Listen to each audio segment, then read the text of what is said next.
বিএনপির ভোট বর্জন এবং ভোট না দিতে লিফলেট বিতরণকে গণতান্ত্রিক কর্মসূচি বললেন নির্বাচন কমিশনার মোহাম্মদ আলমগীর। তবে ইসির প্রতি অনাস্থা থেকে নয়, রাজনৈতিক কৌশল হিসেবে বিএনপি লাগাতার ভোট বর্জন করছে বলেও মন্তব্য তার। তাই সব নির্বাচনে বিএনপি না থাকায় কম ভোটার উপস্থিতিকে বড় ফ্যাক্টর বলে মনে করেন এই কমিশনার। সুমা ইসলাম জানাচ্ছেন। আর একদিন বাদে দেশের ১৫৭টি উপজেলায় অনুষ্ঠিত হবে দ্বিতীয় ধাপের উপজেলা নির্বাচন। গত ৮ মে প্রথম ধাপের উপজেলা ভোটে প্রায় ৩৬% ভোট পড়ে। এই ভোটার উপস্থিতিতে সন্তুষ্ট নয় নির্বাচন কমিশন। ভোট কম পড়ার জন্য ধান কাটার মৌসুম আর গরমের উপর সব দায় চাপাতে রাজি নন ইসির কমিশনার মোহাম্মদ আলমগীর। বলছেন, বিএনপির ভোটে অংশগ্রহণ না করায় ভোটার কমার একটা বড় ফ্যাক্টর।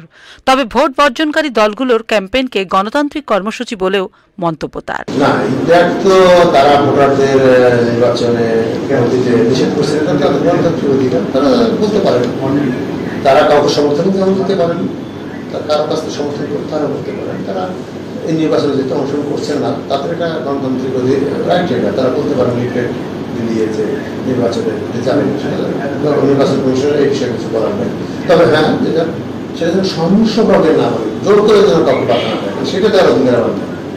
আইনগতভাবে কাউকে আপনি জোর করে বলতে পারবেন না যে আপনি ভোট দিতে যেতে পারবেন না, তাহলে আপনাকে আমরা দেখে নেব বা ভয় দেখানো, সেটা শান্তিপূর্ণভাবে যদি তারা আহ্বান করে যে এই ভোট আমরা বয়কট করছি, আপনারা বয়কট করছেন। এত আয়োজন, এত উদ্যোগ নেওয়ার পরও বারবার বিরোধী দলগুলোর ভোটে না আসাকে ইসির উপর অনাস্থা কিংবা অবিশ্বাস বলতে নারাজ এই কমিশনার।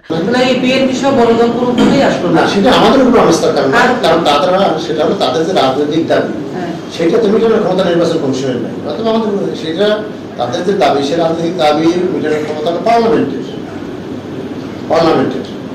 তো সেটা পার্লামেন্টের বিষয়ে তাদের মান অভিমান থাকতে পারে, আমাদের সাথে তো মান অভিমান। ২১শে মে দ্বিতীয় ধাপের উপজেলা নির্বাচনকে শান্তিপূর্ণ এবং সুষ্ঠু করতে কোনো কমতি রাখছে না ইসি। ভোটের পরিবেশ না থাকায় বান্দরবনের রুমা উপজেলার ভোট স্থগিত করা হয়েছে। আর কুমিল্লার আদর্শ সদর ও চট্টগ্রামের রাউজান উপজেলায় সব প্রার্থী বিনা প্রতিদ্বন্দ্বিতায় বিজয়ী হয়েছে। সুমা ইসলাম, চ্যানেল আই, ঢাকা।